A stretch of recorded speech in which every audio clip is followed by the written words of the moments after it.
Bạn nặng mặt lờ đó. Mẹ rất là mẹ. Dậy đi chứ. Ban ngày mà ngủ lắm thế. Hả? Dậy đêm còn ngủ chứ. À, dậy đi. Dậy đêm còn ngủ. Ngày mà ngủ thế thì đêm sao mà ngủ được. Nhưng mà không dậy thật rồi.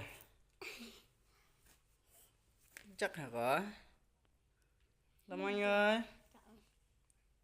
Dậy đi con, dậy chơi đi. Đang ngày nắng nóng nực thế này mà ngủ. Cười luôn. Dậy đi. Dậy ngày ngủ thế đêm chơi sao mà bố mẹ chịu nổi. Hả? Ngày đi làm mệt rồi. Tắt đấy.